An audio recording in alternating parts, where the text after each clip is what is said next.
다음 종목으로 갈게요. 이번에는 유튜브 사연인데요. 박수현님께서 올려주셨습니다. 성우 하이텍인데 사연이 좀 길더라고요. 안녕하세요. 성우 하이텍 15,242원에 비중 20%입니다. 저희 어머니께서 10년 전에 사셔서 계속 하락하길래 그냥 두셨답니다. 지금이라도 매도를 하는 게 나을까요? 지금 가격대가요, 3,000원대죠. 오랜 기간 동안 그대로 지금 방치를 한 건데 3,610원 오늘의 종가가 되겠습니다. 10년 전이요. 이광무 전문가님, 제가 진단하면서 사실 이렇게 네. 10년 전에 사두셨다가 대응을 못 하신 경우는 전 처음 뵙는 것 같아요. 네. 지금 따님께서 문의를 주셨는데 성우하이텍이 거의 뭐 추세적으로 10년 동안 밀렸잖아요. 네. 계속해서 좀 전망 어둡다고 봐야 될까요? 일단 자동차 산업에 대한 흐름을 좀 잘 보셨어야 되는데 대응이 예. 좀 아쉽다라는 생각이 들고 있고요. 우선은 좀 단기적인 시각에서는 사실 저는 이제 충분히 좀 바닥을 다지고 반등을 해야 된다라고 보고, 또 자동차 산업 자체가 현대차, 기아차가 지난해부터 해서 신차 효과가 상당히 좀 보이고 있거든요. 물론 최근에 와서 이 코로나 영향으로 이 부품 공급에 대한 차질이 빌어서 뭐 울산 공장이 잠시 가동을 멈추긴 했지만, 저는 오히려 그런 뉴스가 좀 저가 매수의 기회라고 생각을 했고요. 단기적으로는 저는 괜찮다라고 봐는데, 장기적으로 봤을 때 이 종목에 대한 이야기들 10년 전에 대한 가격대를 갖고 있다라면은 사실 지금은 좀 팔기 어렵죠. 그리고 네. 주가를 좀 같이 좀 보도록 하겠습니다. 예.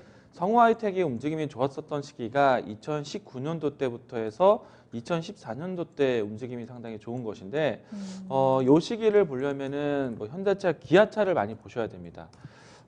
과거에요, 현대차, 기아차 같은 경우에는 절대적으로 내수 기업들이었어요. 그러니까 네. 국내에서의 점유율로 해서 움직였던, 유지됐던 기업들인데, 2008년도, 2021년도 이때까지는 미국 시장 진출하면서 미국에서 이제 브랜드가 성공을 했고, 그러니까 가장 먼저는 유럽을 진출했죠.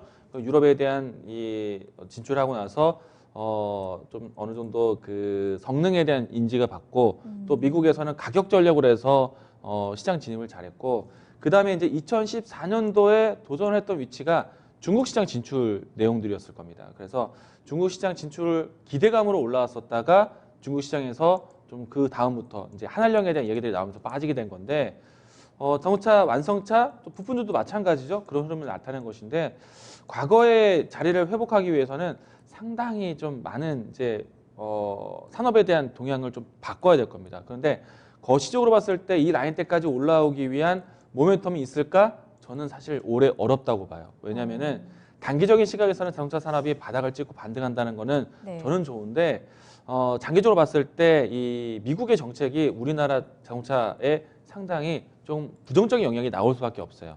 저는 이제 거시적으로 이야기를 한다면, 올해 연말에 가까워지면은 USMCA라고 해서 미국 북미 지역의 협정이 이제 나타나게 됩니다. 실현돼요. 그러니까 미국, 캐나다, 멕시코, 북미 지역으로 해서 이제 무역에 대한 그 자동차 관세에 대한, 또 자동차 그 인력 조달에 대한 규정이 나오게 되는데, 예전에 나프타 조약이라고 있었어요. 근데 그게 네. 바뀌어서 USMCA라고 바뀌게 되는데, 그들만의 리그가 될 겁니다. 이제 미국이 싼 인력을 멕시코나 캐나다에 받는 것이 아니라 미국 현지에 와서 이제 공장을 짓고 생산을 해라, 이런 이제 조약이기 때문에, 네. 그러려면은 우리나라 기업들도 상대적 영향을 받을 수밖에 없고, 차라리 현대차, 기아차도 미국에 진출해야 되는 그런 이제 숙제가 남게 되는데, 네. 그런 과정이 이제 연말에 지나가면은 진행이 될 거예요. 그러면은 자동차 부품주들은 연말에 가까워질수록 어렵기 때문에, 저는 자동차 산업들은 올 상반기까지의 모멘텀은 전 좋게 봐요.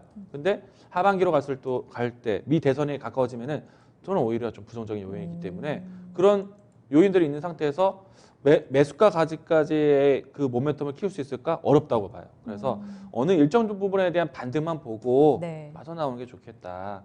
사실 10,000원대까지 이상은 좀 어려울 것 같고요. 반등한다라면 6,000원, 7,000원 라인대, 매물대에 대한 부분들까지만 보시면 좋을 것 같아요. 근데 이것도 사실은 아직은 이제 미정된 상태이니까 좀 지금은 어쩔 수 없이 기다리는 위치가 될 것 같고요. 일단 올 상반기 때까지는 좀 들고 가는 전략 보시고 성우하이텍이 현대기아차와 함께 미 시장 진출 이런 뉴스라든지 네. 또 성우하이텍이 BMW라든지 폭스바겐에 공급하는 뉴스가 좀 더 적극적으로 나온다라면은 미국 시장에 대한 내용이 아니라 유럽 시장의 내용으로 이제 우회될 수 있기 때문에 그런 뉴스가 나타나면서 전환이 나야 될 겁니다. 예. 그래서 조금은 단기적으로는 지금은 바닥 잡았으니까 팔 이유 없고요. 장기적으로 봤을 때는 그런 뉴스들이 제가 이야기했던 내용들이 나온다면은 추가적인 반등을 좀 기다리고요. 네. 저는 일단 조금은 기다린다라면 6,000원대까지는 좀 기다리자. 예. 예. 그 이상에 대한 뉴스는 제가 이야기했던 기업의 좀 방향성 전환이 좀 필요할 것이다. 이 부분들 좀 참고하셨으면 좋겠습니다. 네.